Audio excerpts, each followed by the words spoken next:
Thank you sir. سر میں آپ سے یہ جاننا چاہوں گی کہ جس طرح ابھی آپ نے اپنے بریف میں بھی بتایا اور ابھی اس سوال کے جواب میں بھی کہ دہشت گردی کے حوالے سے افواج پاکستان ایک مربوط آپریشن جو ہے اس کو رن کر رہے ہیں، لیکن مسئلہ یہ ہے کہ پاکستان کے اندر معاشی صورتحال آئے روز خراب ہوتی جا رہی ہے اور معاشی اشاریے نہ صرف منفی میں جا رہے ہیں بلکہ ایک عام آدمی کی جو زندگی ہے وہ اتنی کٹھن ہو چکی ہے کہ اس کے لیے بجلی کے بل ادا کرنا یا روزمرہ کے جو اس کے امور ہیں اس کو چلانا بالکل ناممکن ہوتا جا رہا ہے. تو افواج پاکستان باقی چیزوں میں حکومت پاکستان کے ساتھ آن بورڈ ہے، تو کیا اس حوالے سے بھی آپ کو کچھ ادراک ہے کہ یہ بھی ملکی سلامتی کو لاحق خطرات میں سے ایک خطرہ ہے کہ معاشی صورتحال اگر مزید خراب ہوگی تو ظاہر ہے ملک کے اندر لا اینڈ آرڈر کی سچویشن بھی کریٹ ہو سکتی ہے؟ اس حوالے سے آپ کیا کہیں گے؟ Thank you. میں اس کا جواب دوں گا تو آپ کہیں گے آپ معیشت پہ فوج بات کرتی ہے. تو I'll have to tread here in the domain جہاں پہ آپ نے سوال کیا جہاں فوج کی بات کرتے ہیں. دیکھیں I'll try to answer what is in your mind کہ آپ یہ کہہ رہی ہیں کہ معیشت کی، کیا آپ یہ پوچھ رہی ہیں کہ کیا آپ کو پرابلم نہیں ہے، معیشت نہیں نظر آ رہی ہے آپ کو؟ دیکھیں یہ پاکستان جو فوج ہے، اس کے جو جوان ہیں، یہ خود اس پاکستان کے متوسط اور نچلے طبقوں سے آتے ہیں. عمومی طور پہ جو ایلیٹ اشرافیہ یا امیر طبقوں سے تو یہ فوج کے جوان اور افسر نہیں آتے. تو ہمیں بخوبی احساس ہے، ہمیں ادراک ہے، بالکل احساس. اور دوسری بات یہ ہے کہ اس سے ہم جس طرح پاکستان کے عوام ہیں، ہم بھی اس پہ اسی طرح نبرد آزما ہوتے ہیں جس طرح باقی آپ لوگ نبرد آزما اور پاکستان کے عوام نبرد آزما ہوتے ہیں. But I will not talk here on the individual level. Let me try to give you a perspective کہ اداراتی طور پہ کیا ہو رہا ہے، کیونکہ آپ کہہ رہی ہیں کہ معیشت کا آپ کو احساس ہے اور یا نہیں ہے.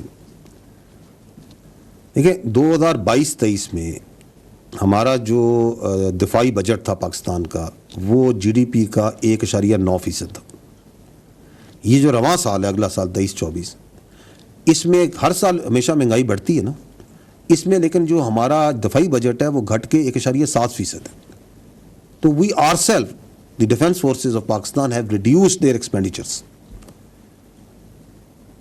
پھر میں پہلے بھی یہیں سے یہ پہلے بھی آپ لوگوں کے گوش گزار کر چکا ہوں کہ اگر ہم خالی اس وقت فوج کی بات کرتے ہیں، پاکستان فوج کی بات کرتے ہیں، تو پچھلے مالی سال کے اندر 100 ارب روپیہ تو اس فوج نے ہارڈ کرنسی جو سی ہوتی ہے وہ جمع کرائے ٹیکسز میں اور ڈیوٹیز کی مد میں. اور جو ہمارے رفائی ادارے ہیں، ذیلی ادارے ہیں، 260 ارب روپے انہوں نے جمع کرائے. اس کے اندر آپ کی فوجی فاؤنڈیشن نے 223 ارب روپے، ڈی ایچ ایس نے 23 ارب روپے کے ٹیکسز اور ڈیوٹیز، این ایل سی نے تقریباً 3.5 ارب روپے، آرمی ویلفیئر ٹرسٹ نے تقریباً 3 ارب روپے، اور باقی سب نے تو وہ ملا کے 260 ارب. اور کلی طور پہ تو فوج اور اس کے جو ادارے ہیں، ذیلی ادارے، رفائی ادارے، 360 ارب روپے کی خطیر رقم تو صرف ٹیکسز ڈیوٹیز میں جمع کریں. And other than that you know, آپ سب کو سامنے ہے کہ جو فوج ہے اس کی یہ پریکٹس بھی ہے، کلچر بھی ہے کہ یونٹ لیول سے لے کے آرمی لیول تک جتنا ہم سے پاسبل ہو سکتا ہے اس سے بڑھ کر جو عوام کی فلاح و بہبود کے لیے جو کام ہے وہ فوج کرتی ہے. چاہے وہ گلگت بلتستان میں ہوں، سندھ میں ہوں، بلوچستان میں ہوں، خیبر پختونخوا میں ہوں، کہیں بھی ہوں، ہاسپٹلز میں، تعلیم میں، صحت میں، روزگار کے مواقع، ایگریکلچر میں، دیر ملٹیپل پروجیکٹس ان پہ کام یہ چھوٹے لیول پہ اور بڑے لیول پہ بھی کیا جاتا ہے. اور نیشنل لیول میں تو آپ کے حال میں آپ کے سامنے ہے کہ جو SIFC ہے اس کے اندر جو فوج اپنا ایک رول ادا کر رہی ہے حکومت کی اعانت مدد کرنے کا، that is also directed towards improving the economic condition and facilitating the people of Pakistan. اور پھر یہ جو ابھی آپ نے پہلے جو ہم بات کرتے ہیں، ہر بار آپریشنز کی بات کرتے ہیں، کاؤنٹر ٹیررزم آپریشنز کی بات کرتے ہیں، تو یہ ہم کیوں کرتے ہیں؟ چاہے وہ فتنہ الخوارج کے خلاف لڑ رہے ہیں، چاہے ہم بلوچستان میں دہشت گردوں کے خلاف لڑ رہے ہیں جو ترقی کے دشمن ہیں، یہ اس لیے کرتے ہیں تاکہ پاکستان میں دائمی امن قائم ہو. Because without peace and stability and security there can not be any economic prosperity. میں نے ابھی تھوڑی دیر پہلے یہ کہا ہے کہ ایک محفوظ پاکستان ہی ایک مضبوط پاکستان کی ضمانت ہے. تو ہماری یہ جو ہر روز کے انٹیلیجنس بیسڈ آپریشنز ہیں, جو شہادتیں ہیں, قربانیاں ہیں, they are directed towards this stability and prosperity. And more than that, اگر اس سے بھی آپ آگے دیکھیں تو یہ جو آپ دیکھتے آ رہے ہیں, میڈیا میں آپ لوگ دیکھتے ہیں, آبزرو کرتے ہیں کہ پاک فوج ایک بڑا اہم رول, ایک معاونت کا رول جو اللیگل اسپیکٹرم ہے اس کے خلاف بھی ادا کر رہی ہے. وہ جو میں نے بات کی ٹیرر کرائم نیکسس کی, جو استحصالی مافیا ہے, کیونکہ مضبوط انتظامی ڈھانچوں کے بغیر معیشت ترقی نہیں کر سکتی. So we are fully committed in that and we put our best efforts government کے ساتھ مل کے, گورنمنٹ کی ہدایات کے اوپر, جو اللیگل اسپیکٹرم کو توڑنے کے لیے. اور اس پہ نہ صرف ہم ایکشنز کرتے ہیں, آپ نے دیکھا ہوگا ہم 12 اس بات پہ بڑے مؤثر طریقے سے بات بھی کرتے ہیں کہ یہ ٹیرر کرائم نیکسس کو بریک کرنا ہوگا, اس استحصالی کرمنل مافیاز کو پاکستان سے ختم کرنا ہوگا.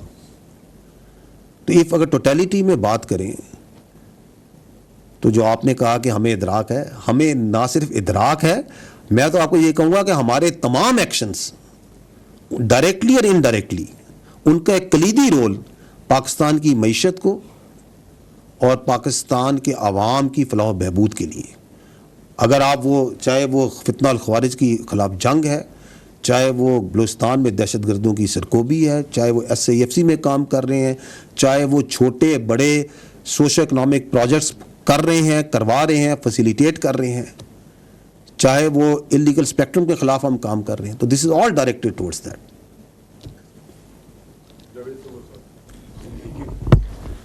سر میرا نام جاوید سمرو ہے, ہم نیوز سے تعلق ہے میرا. سر میرا کوشچن, جو ابھی آپ نے اپنی بریفنگ میں جنرل فیض حمید کے بارے میں بتایا کہ ان کی جس طرح سے بھی ایک قانونی طور پر ان کے ساتھ جو فیس کیا جا رہا ہے وہ کر رہے, میرا اس سے کوشچن ریلیٹڈ یہ ہے کہ جب جنرل فیض حمید کو DGI بنایا گیا تھا تو ان سے پہلے جنرل نوید مختار تھے, پھر جنرل باجوہ کا بھی ایک اہم عہدے پر آ کر فائز ہوئے.